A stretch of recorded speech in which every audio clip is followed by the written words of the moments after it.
Good morning to you, my friends, wherever you may be in the world today. For those of you whom we've not met, I've not met you. My name is Alan Clements. I'm giving a series of daily talks, sharings, based upon my newly released super uber provocative book, Extinction X-Rated. It was a deep dive, and little did I know it's even deeper dive post-publication, which is really the journey, isn't it? The deeper dive to authenticate, to realize, to elevate, to illuminate, and to perpetuate the most beautiful qualities of the human heart, the natural world, and the most divine qualities to be realized perhaps as the innate fabric of the cosmos. I call it Nibbana, the Arhat state, the transcendence of fear. I do believe in transcendence, the transcendence of self-obsession, of narcissism. Even for people who struggle with, classical psychological complexities that are so easily denigrated and shamed, from clinical pathologies of borderline personalities to sociopaths. I do believe in the numismatic, the biblical, the highest redemption of experience beyond the fear, beyond the greed, beyond delusion. So today's talk, again, another spontaneous sharing, a word I rarely use, ascension. Ascension. I know it has specific meaning in the Christian tradition of ascending from our physical encasement into an analogous or metaphorical or realized heavenly or divine dimension of being, perhaps in another dimension, a heaven world, the Buddhist tradition, a Deva world. There's something about that that's very compelling to me. I know for so many years in the engagement of classical Eastern philosophy on an experiential level, primarily Buddhism, it's so much directed to making the human experience more effective. Kind of a deep pragmatism, if you will, with regard to the basic principles of consciousness and mindfulness, to engage phenomenology through the senses, through the three streams of experience, thought, speech, and action, in all contexts, all postures, all the variations on trying to understand more intimately the applied, experiential practices of present time mindful presence, the pragmatism of that. And yet, as I was thinking this morning, feeling in my meditation, breathing, walking, singing, dancing, chanting, there's a deeper part of me, maybe it resonates with you as well. It's not so much the pragmatism of an effective human life navigating the mountains and taverns and crevasses and traps and, the scope of the assassin. Yes, that too, but there's something otherworldly calling. There's another deeper instinctual freedom where I dare say, and I've been saying it now for a couple of years, and I know those of you who are reading my book, I actually used a phrase that I made called mindful euthanasia.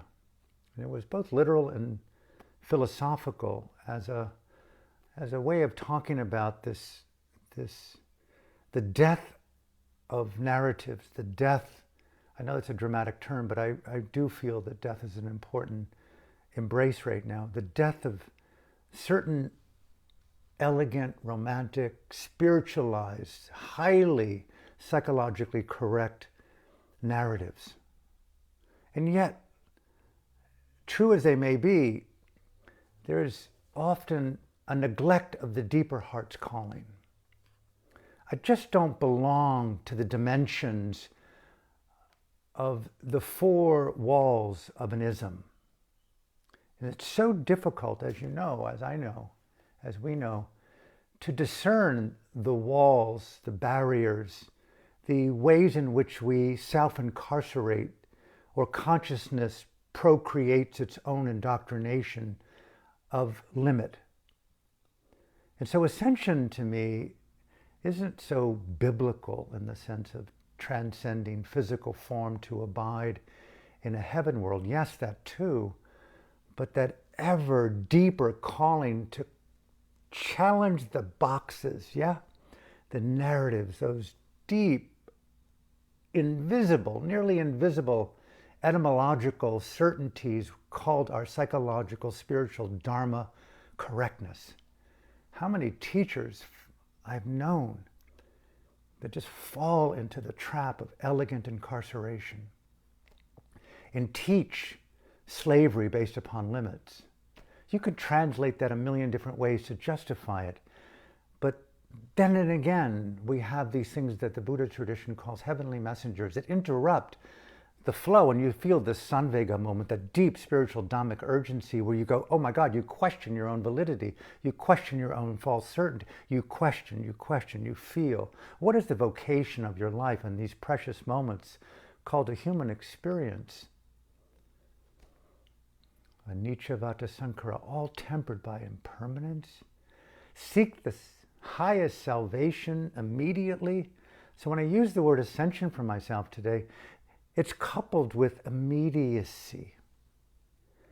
And equally an elegance to keep that immediacy radiant towards the deeper listening to the instinct of freedom, unique to you, unique to me, and ride that numonistic wave of liberation in action to its highest, most radiant possibility. The Nibbana moment, right? The arhantship ideal made real as a process. I want to enter the Dhamma stream of an ascending experience that releases me from the gravity of my own unrecognized fear, my own unrecognized ignorance, my own attachment to this epidermis encasing this blood and these organs and these radiant, strange molecules called body. Yes, I am body, but I am not embodied. I refuse to participate any longer at this point in my life with mediocrity. Yes, a bold statement. Ascension means that to me today more than ever.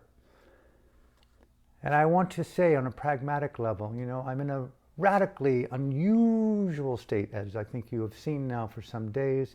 I have a very important announcement to make sometime later this week. If you or anyone in your life who's connected to me wants to hear that live, I've decided to speak very openly about some of the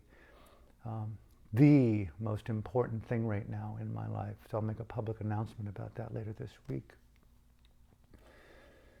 Ascension. I remember so many times as a child this morning growing up in a 30-foot trailer being pulled up and down the East Coast. So what? I loved it. But at that time, going out into the forest, I remember so often being out in the forest. Do you remember those days when you walked alone and you kind of hung out there with whatever it was that you felt yourself in context to the sun, the radiance, the rain, the clouds, the coolness, the anticipation of your mom making lunch or dinner. And you were content to feel, but yet in me, I mean, there was something very deep in me that was ill-content. And so I built forts and shelters and climbed the tops of trees, and I reflected, and I just felt the beauty of the silence to hear, a journey of hearing. Do you hear? And then coupled with that, I remember being very taken in by athletics. And there was some drive in me, maybe it was in you too, maybe it is in you, where you refused not to rise up. I loved that. It wasn't competition per se, but it was the catalyst of pressure to take it higher. And the more pressure there was, the more still I felt, the more connected I felt to the delivery of my best knowledge to do what was best for me and my team. Very basic Ascension policies. To rise up. I met a teacher in Burma. Against all odds, I followed this instinct for freedom. Maybe you can, acknowledge in your own life that deeper rhythm calling you with whom, when, and where. Is it exactly what I want to do? And do we have the moral, ethical, existential courage to, thank you for the experimentation, God. Thank you for the experimentation, Buddha. But no, I've got to move on, got to ramble on. I've got to move my heart against all considerations across the stream of conformity, across the hills and the valleys of danger, right? And we find ourselves at the footsteps of the castle, of the Ascension. Burma, that was for me, the monastery, a sacred environment. Right now, my heart is calling out ever more radiantly for the sacred. I don't mean to use that word lightly. I would only invite you, if you're listening today, tuning in today, to reinvent the meaning of that on a cellular level, a million different ways, so that the sacred isn't just making my life in Zen context, the way I see it and feel it, and chop wood, carry water, and type and text in FaceTime, all the ways and variations on the Zen theme. Yes, that too, but really, really, really, really, really dropping into a cellular level of what's true for you and your calling. It was so strange to shave my head as a monk and wear the robes. There was no applause, there was no phones, there was no email, it was no applause. It was a horrid transition from lay life, as much as I hated it, being encapsulated in the capitalist, competitive, convulsive strangeness of ordinary and money and time and affluence and cars, and it was just anything but sacred. I didn't want to blend in. I didn't want to learn to be mindful driving a fucking car. Fuck you. It wasn't just recreating an endless LSD experience either. It was the calling, I would say, of the soul for an ascension. And now today, more than ever, I know why I went to the hills, the Blue Mountains, leaving the University of Virginia on that night. I had a calling. I went there, took a high dose of acid. I sat and communed in one of my favorite spaces under a bright moon, and I talked to my God. I talked to my goddess. What is true for me, Alan? You have everything here at the university. You can be anything you want to be, anyone you want to be. Even the founder of this university, Thomas Jefferson, he made it clear, as the professors make it clear, you can even achieve the presidency. Yes, yes, yes. No doubt people would have voted for me rather than Donald Trump, right? It could have been. But I said no to psychiatric training, to football, to diplomacy, to a degree, all things paid. My heart was not there. And even as a Buddhist at times, I felt my heart isn't right there. It's not really in my relationship. I'm not going to make do, right? Ascension is not just, okay, the desire to, rise up into the most radiant states of consciousness possible as an embodied human being in this experience called life on this planet, in this cosmos, or physically moving beyond the form into a deva angelic realm, a heaven, and leave this carcass behind. It's listening deeply for me today. What is true? Step out of place. I never wanted to teach the Dharma. I never wanted to be in those roles. I wanted to stay in the monastery. It wasn't to be a monk. It was, I had a Kalyanamitta. I had the ultimate Dhamma savant, intimately engaged with my inner beingness and my form being taken care of to ascend to the highest possibility that my paramis and my karma and my health and my status could achieve in this dynamic context in a monastery in Burma with a teacher. Nothing else mattered. I didn't care what was for breakfast and lunch. Maybe you can relate. All I cared about was another day in the life of consciousness being employed in the fidelity of these Dhamma teachings to discover more radiant ascending states of consciousness, right? I had never been so blown away by the beauty of what's possible through mindful effort. Me, ordinary you. If you do this, this happens. The causality of Dhamma elegance.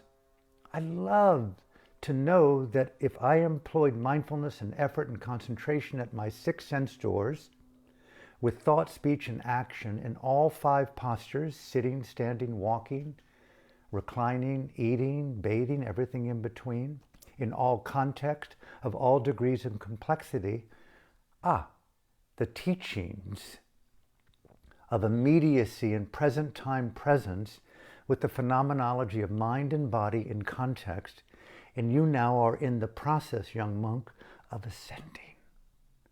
And today, 50 years hence, I never wanted to leave that monastery. I was thinking this morning. I was taken out of it. I was told to leave by the dictator, the grandfather of the present dictator today, Ne Win, Tan Shui, and now we have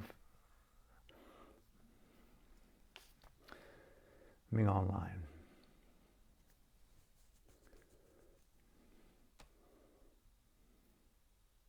Went to a forest monastery in Lanka, deep on an island for the sacred. There's something in this process. And as I come to an end today, and I really don't know that the environment is here on this planet.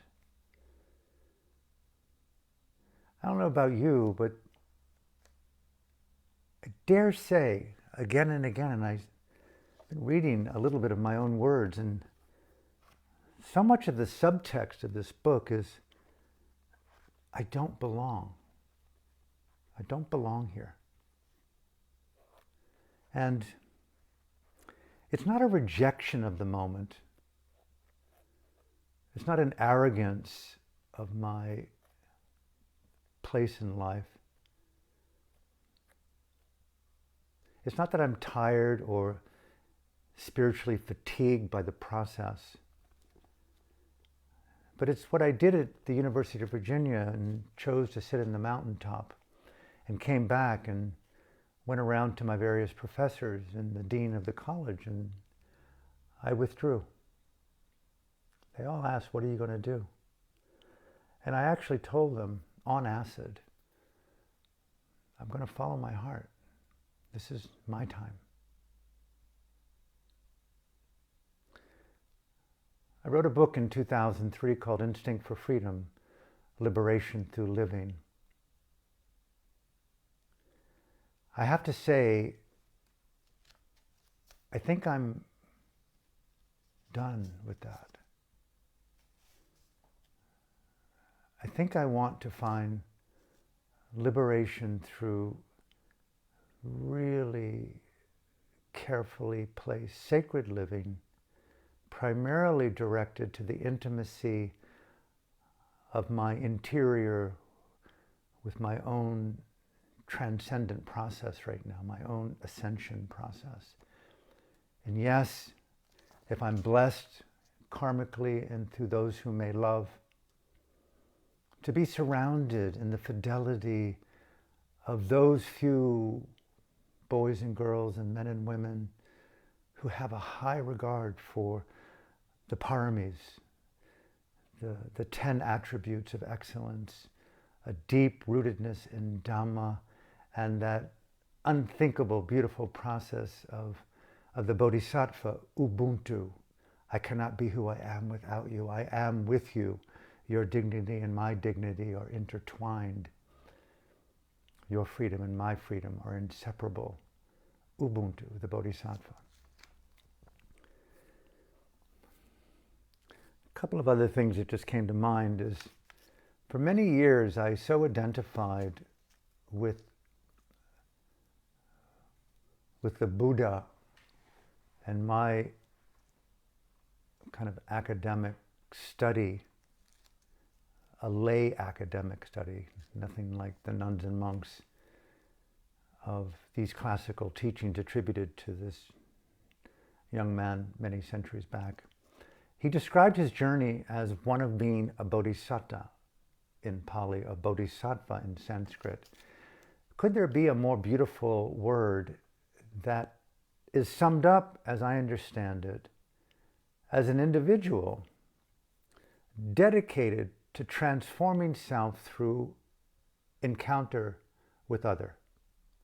In other words, the Buddha was said to have said, the most important attitude in making the bodhisattva vow, the dedication through lifetimes, to refine to the highest degree of excellence, as I understand it, the 10 paramis, and achieve the transcendence, the ascension from fear, greed, and anger, the Buddhahood.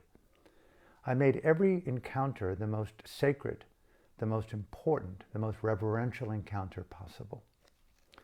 There is something spectacular about that concept of thinking the million variations on engaging other with the conviction in transformational presence through honesty, through truthfulness, through patience, through loving kindness, through compassion, through empathy, through balance of mind, through concentration. Whatever the paramis and the variations on those radiant factors of heart are for you, that was the priority, regardless of the complexity of the encounter. Like, for example, way back in the day, reading more about His Holiness the Dalai Lama, who I've been blessed to have written a few forwards to a couple of books, having met him. But he is known and quite public about it being a bodhisattva in the Tibetan Buddhist tradition. I've met the most preeminent bodhisattva in Burma, Mingun Sayadaw, the head monk of the Sixth Great Buddhist Council. And Mahasi Sayadaw, my preceptor, he and Mingun interrelated to evolve the dialogue of the meaning of these texts in the Sixth Great Buddhist Council, another topic altogether. Mahasi was a dedicated ascender of arhantship. Mingun and His Holiness the Dalai Lama are dedicated bodhisattvas. And he said about the Chinese who committed genocide of his country, of Tibet, he called them my enemy, my friend. And I have to say, I kept that phrase very actively alive in this book, which is a literary mandala, because I noticed, being here during the election, just an aside, the polarization in my country between really, I never really knew it because I've been out of the country, the Trump derangement syndrome. I mean, the incredible hatred for that man. And I think of the Dalai Lama, the incredible hatred. I want to tell you, world, the incredible hatred I have for Xi Jinping in China. He would not be the Bodhisattva, would he? He would not be His Holiness. But he associated with evil friendship because, as I understand it, his heart, his integrity is rooted in the transformation of other, evil other, for the betterment of the evolution of parami. That's the bodhisattva vow. It doesn't mean just like flip your bird at Xi Jinping, which is easy to do for me, a brash satirist. But for the bodhisattva vow, which I tried to create in this book, how many ways to symbolize the good, the bad, and the ugly, the heavenly and the demonic. As Jung said quite elegantly, no tree, it is said, can grow to heaven unless its roots reach down to hell. And now that the book is being read by people and people are texting and wanting to talk, and I may even do a support group for readers of this book, because it's so triggering and it's so easy to project on the demonization of the author. And at the same time, the elevation of the author. There's nothing to do with me. This was my mandala, my Dalai Lama moment, my Bodhisattva moment. And equally, I bring it up because I really questioned my interest, a deeper soul interest. Do I really want to participate in the concept of bodhisattvahood? And I said, no, that's not me. My meditation will bear that out. I'm an ascension type. I don't belong here. I don't want to deal with crises. I don't want to deal with the genocidal Xi Jinping. I don't want to call him my friend. When I really look carefully at my life, I'm out of step. I think that's why I relate, and those who relate to me, and especially those who like and relate to this book, are going to be the rebels, the misfits, the radically, spiritually, psychologically, existentially incorrect. Those who really want to break out of the box of even the most intimate, successful, commodified boxes of success or orientation. And do you want to go crazy? Do you want to go mad in our drive to ascend to that heavenly abode that we all know through the psychedelic, through Tantra, through intimacy, through love, through the DMT, through the MEO, through Vipassana, through insight, not Buddhism, not a box, not a dogma. The truest calling of you to authenticate your sexuality, authenticate your voice. Don't ever repeat something twice, right? See it as living poetry from your deepest quality of ascension. And I think that's where I'm at right now. Why give up the most liberating catalysts? Why give up your heavenly messengers to get a full body facelift? Why Botox the temporary dukkha out of something for a month or a year or 10? It's something so weird and remedial about mitigating the catalysts, what I would call for the true quest for ascension and greatness.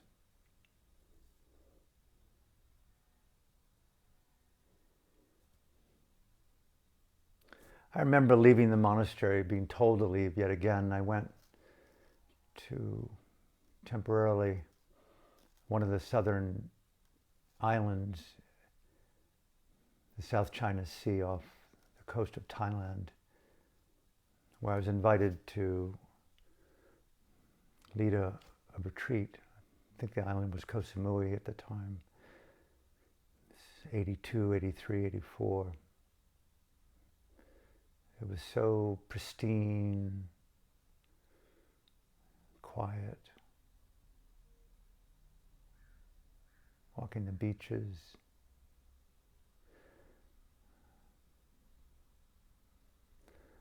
I remember, as I remember right now, having come from the monastery so recently, this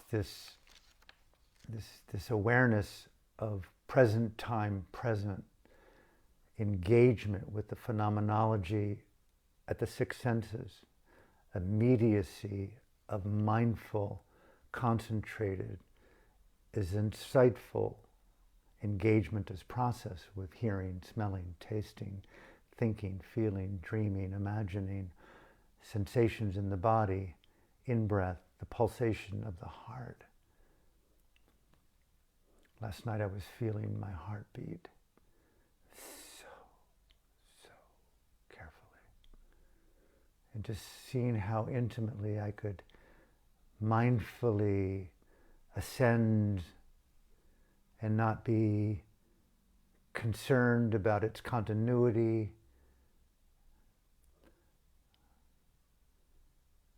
not being concerned about life and form and name, and just where can I ride this into heightened insight, wisdom, nibbana.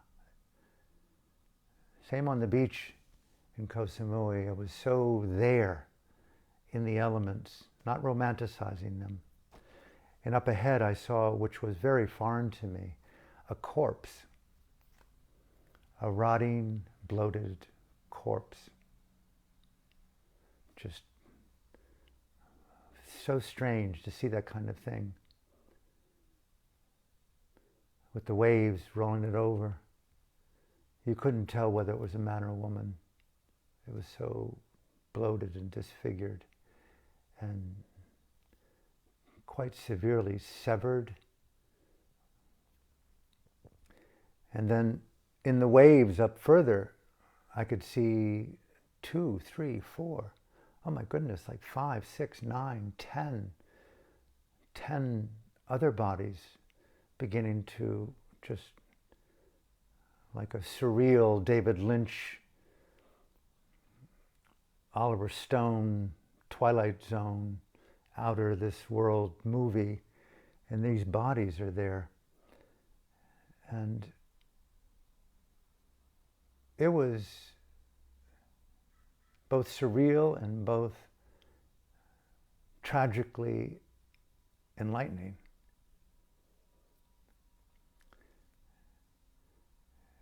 Very rare do we get conversations with God.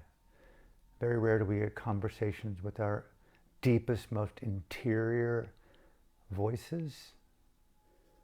Tragic as it was to see these corpses and imagining what happened, no idea.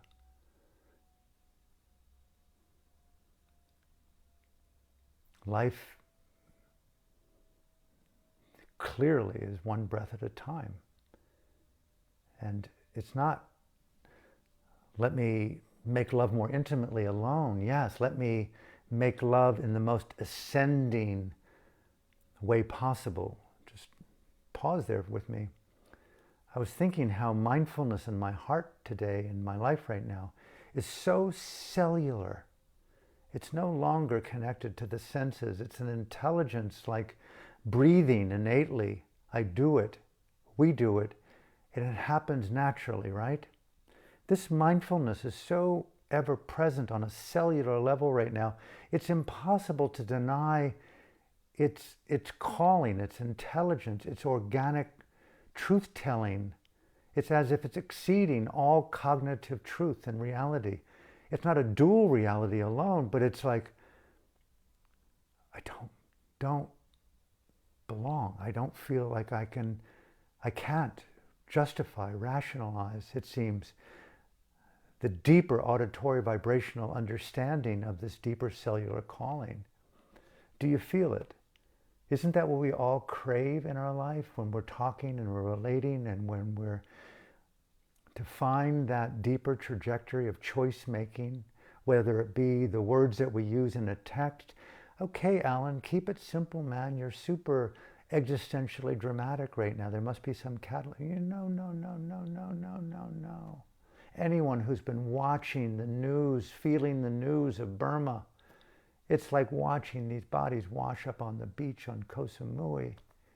Anyone who's been watching for the last 20 years the genocide in Iraq and Afghanistan, it's like watching these bodies wash up on the beach in Koh Samui. Anyone who's studied history or survivor of the camps, who's studied World War II, the 20 million people killed, died, diseased, and exterminated, it's like watching these bodies wash up on the beach in Koh Samui.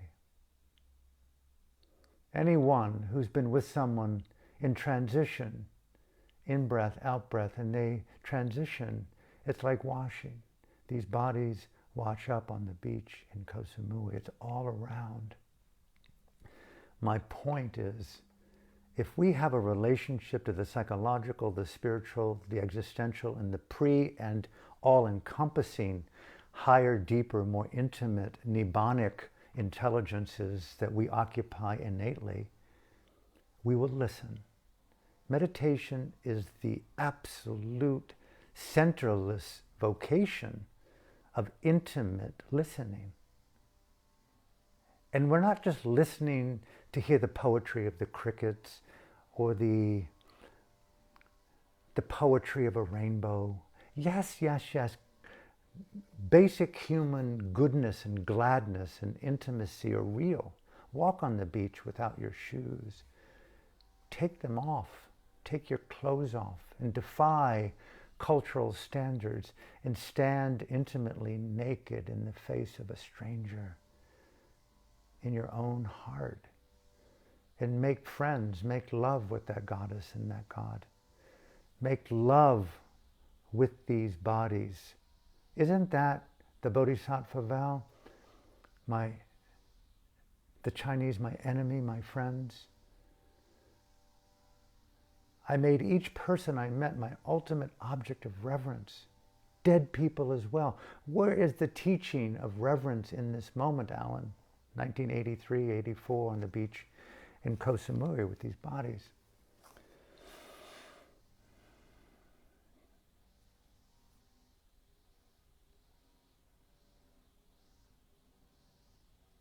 I wish I knew the conclusion of Ascension, and I think it's the ideal of the arhantship state, the freedom from fear, the freedom from greed, and the absolute freedom from ignorance, the delusion of translating reality wrongly. But I want to close here. I have a destination.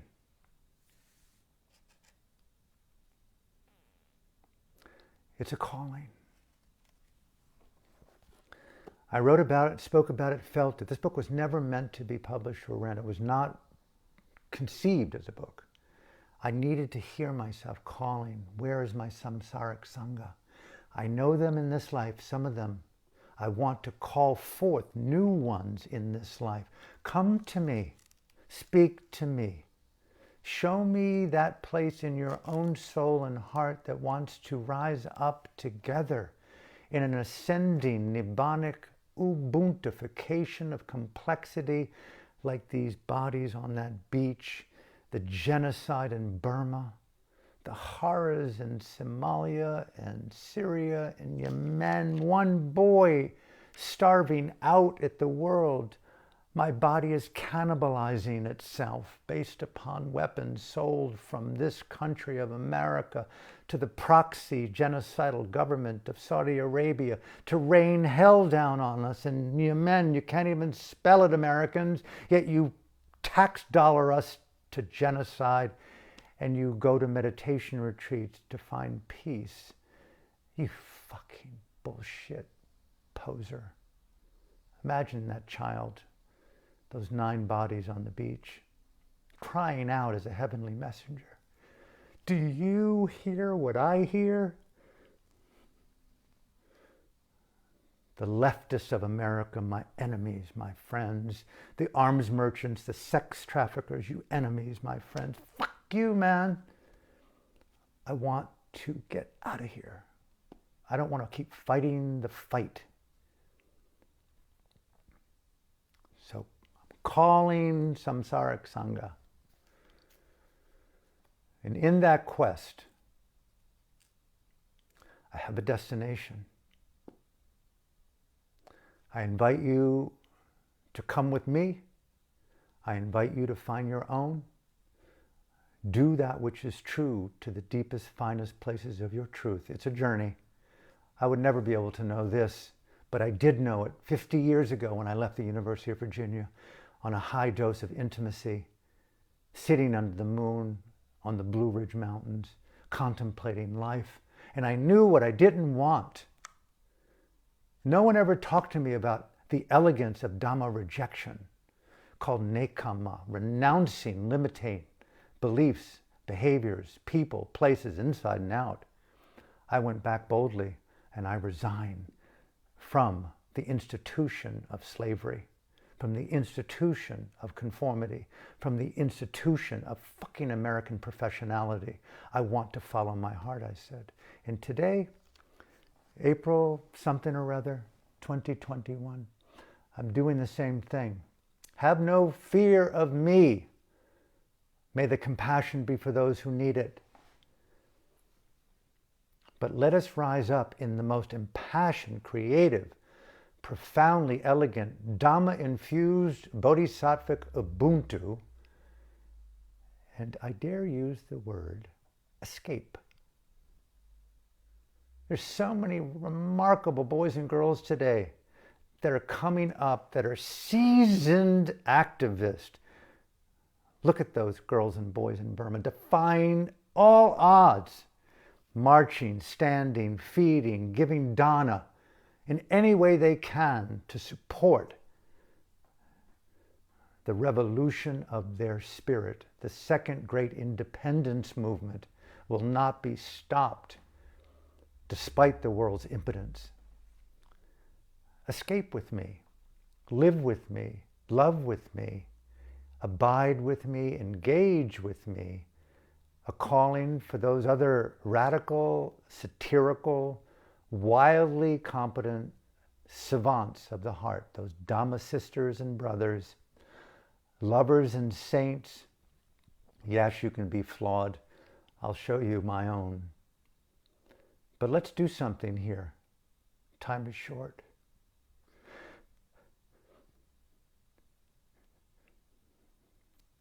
I feel it. I feel it's really short.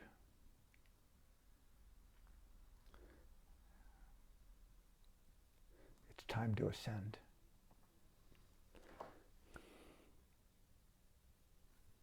Hope to see you tomorrow.